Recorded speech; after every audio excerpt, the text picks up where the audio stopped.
Be careful what you wish for, because you just might get it. Hey everybody, welcome back to my Ping Room of Doom. As always, I hope you're doing well today. Please make sure you subscribe, hit the like button, bell notification, all that kind of good stuff if you'd like to be caught up on all my videos. Speaking of videos, so on this channel I've uploaded about 186 videos as of recording this one.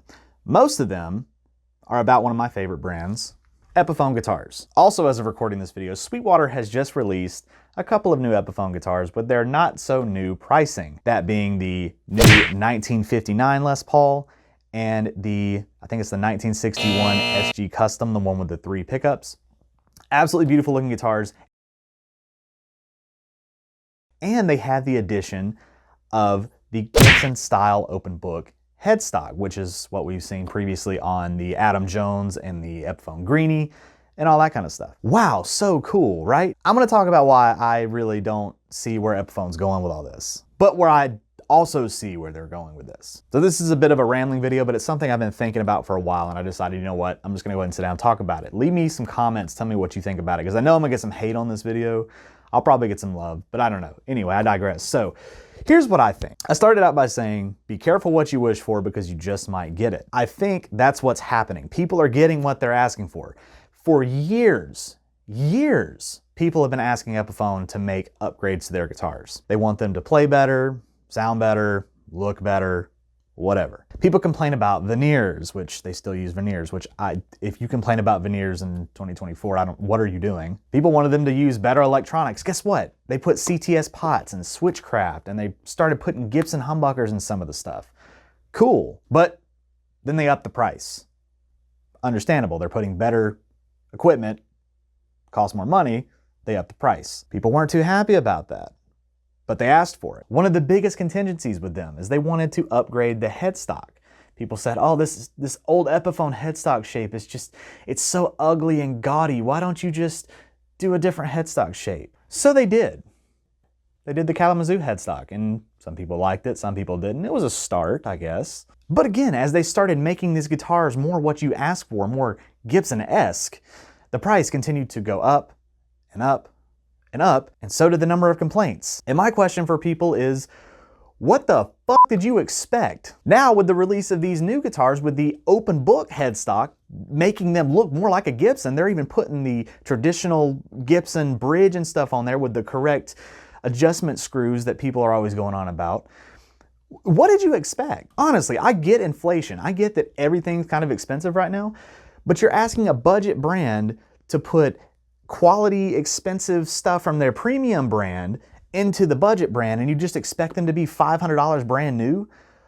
You're off your rocker. So yes, there are these people complaining, oh, these new Epiphones, they're $12.99 brand new. You can get a good used Gibson for that. And you can, but that was the point. You wanted Epiphone to be Gibson so bad. And now that they're doing it, you're still complaining.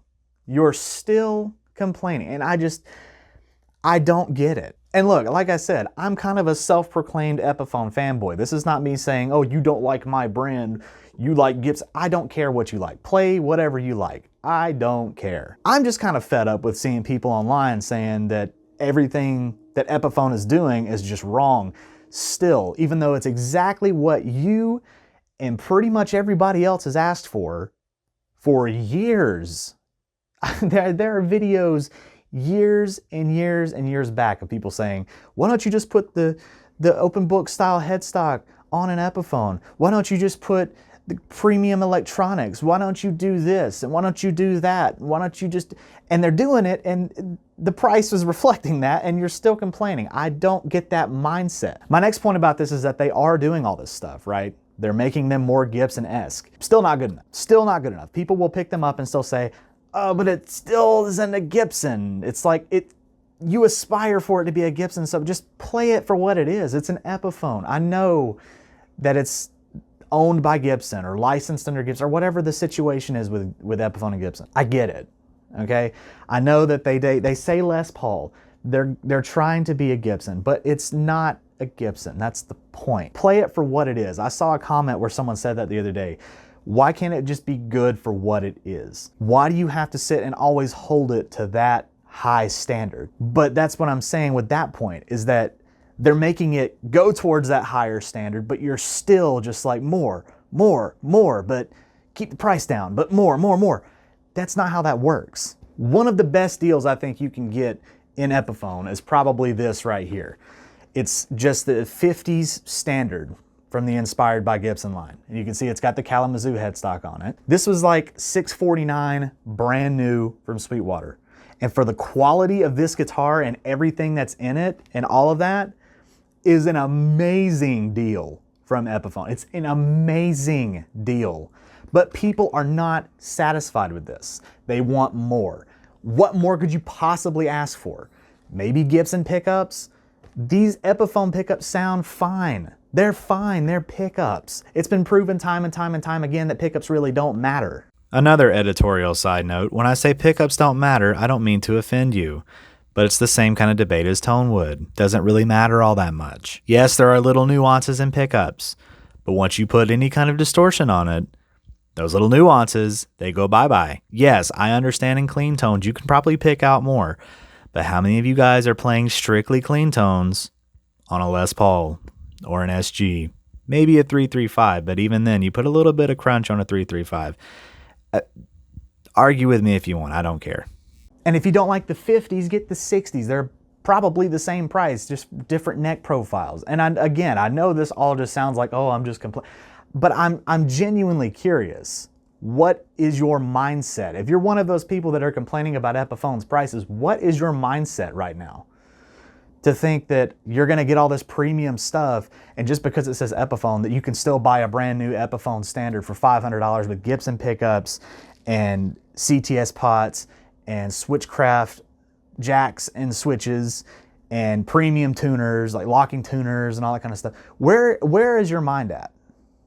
Because that seems to be the thing that I'm seeing across the board. Big stores reviewing these say, oh yeah, they're good, but the Gibson is better. Like, yes, it probably is better to some degree, but is it 5 times the price better? Hey, it's Future Jonathan here. Bit of an editor note. So when I say, is it 5 times the price worth it, that whole thing that I just said, I'm saying with the Epiphones already having the Gibson parts in them, pretty much, do you really want to pay 5 times the price to have the name on the headstock, is what I'm saying, before anybody comes in the comments and tries to correct me on that. I mean, that's up to you. I can't tell you what to feel or how to think. But I'm just genuinely curious. I know this was a bit of a ranty video, but please tell me your thoughts. Tell me what you think about this. Tell me how wrong I am, because I know I'm going to get some hate on this video, and that's fine. I want to start a discussion. Tell me what you think. If you agree with me, tell me. I'm genuinely curious. If you made it to this point in the video, thank you so much. If you liked this content, you probably didn't, but please make sure you subscribe, hit the like button, hit the bell notification, share the video, all that kind of stuff.